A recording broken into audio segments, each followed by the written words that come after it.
समझना, मेरी पूजा में कोई कमी रह गई।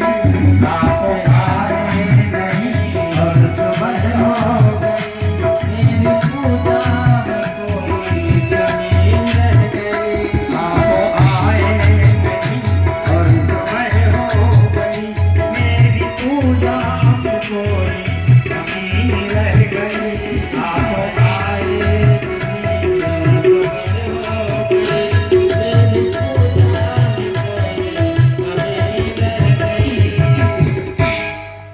और जैसे मैं इतना कह करके वो बेटी महाराज आज मूर्छित होने वाली थी कि ब्राह्मण का आगमन हो गया।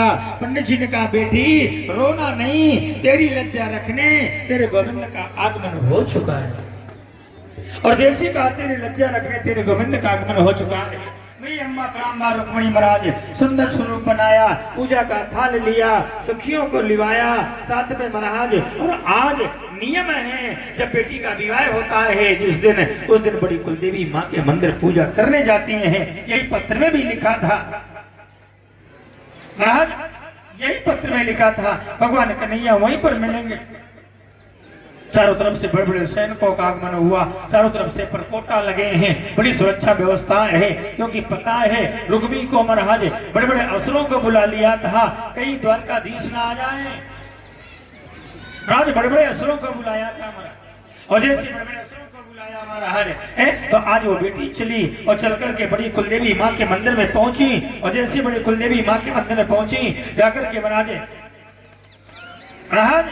वेद रीति से सुंदर पूजा अर्चना बंधन किया महाराज। और जैसे पूजन किया, आरती करी, आरती करके माला पिनाया, माला पिनाने के बाद बड़ी गदगद हैं, दोनों हाथ जोड़े हैं। हाथ जोड़ने के बाद में नेत्रों को बंद किया है और प्रार्थना करते हैं। वही प्रार्थना जो मैया जानकी ने त्रेता में करी, वही मैया रुक्मणी ने द्वापर में।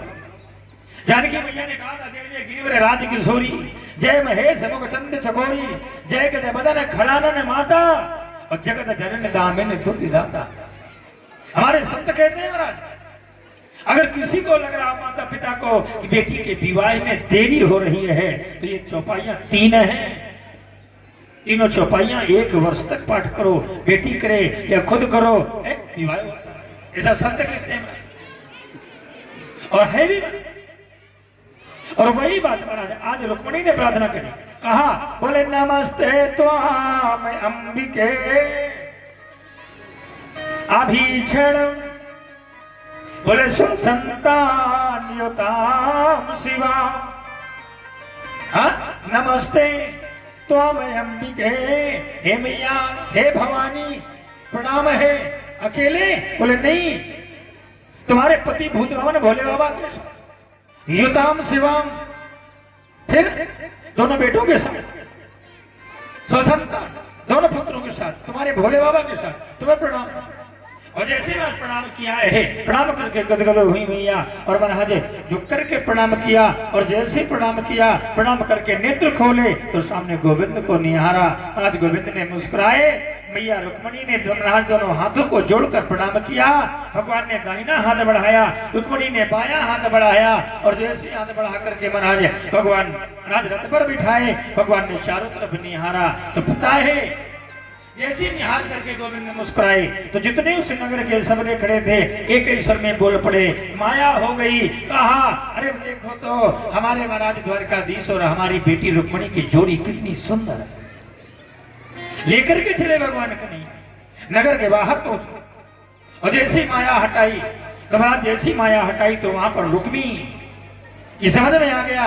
रुक्मी ने आवाज लगा दी और जैसी महाराज रुक्मी ने आवाज लगाई है, रुक्मी ने महाराज जैसी आवाज लगाई है, क्या बोले बस एक अक्षणी सेना ली महाराज और एक अक्षणी सेना लेकर के आवाज लगा दी, आहत्वा कृष्ण समराय युद्धाय च रुक्मणी में कुंडनम न प्रवक्ष्यामि सत्य में तद ब्रवीम वह। ऐसा कहा और जैसे ऐसा कह दिया महाराज आज लेकर के चले महाराज। तो भगवान कन्हैया दारुक को महाराज आदेश दिया, सेना का श्रृंगार कराया। उसके बाद महाराज रुक्मी का श्रृंगार करना चाहते थे पर हृदय हिल गया उस बेटी का। आवाज लगा बेटी ने कहा बोले नहीं मेरे भाई का वध नहीं करना, अगर वध करना है तो मुझे मेरा कर दो, मैं बहन हूं। अगर महाराज आपने मेरे भाई का वध कर दिया तो दुनिया हम बहनों को कलंक लगा देगी। दुनिया हम बहनों को कहेगी अरे ये कैसी बहनें हैं, अपने विवाह के लिए अपने भाई का वध करा दिया। कोई भी पिता अपनी बेटी का रुक्मणी नाम नहीं रखाएगा, ये नाम में कलंक लग जाएगा। मेरे भाई का दोष है, मेरे भाई की इच्छा नहीं थी आपके साथ विवाह करने। दोस्तों मेरा है, अगर वध करना है तो मेरा वध कर दो, मेरे भाई का वध नहीं करना। परमात्मा दारू को आदेश दिया, दारू गए महाराज रुक्मी को बांध लिया और महाराज कुरूप कर दिया। एक तरफ की दाढ़ी बाल मूछ बना दी महाराज और बांध करके रथ में डाल करके ले आए और लेकर तो भैया बलराम जी का आगमन हुआ। बलराम जी ने छुड़वाया और लेकर के परमात्मा पहुंचे द्वारिका। तो द्वारिका में जाकर के वेद रीति से कुल रीति से गोविंद को सुंदर महाराज स्वरूप बनाया गया, रुक्मणी को भी सुंदर स्वरूप सखियों ने बनाया और बड़े सुंदर वेद रीति से विवाह होना निश्चित हुआ। एक बार बड़े प्रेम से बोले, बोले भक्तवत्सल भगवान के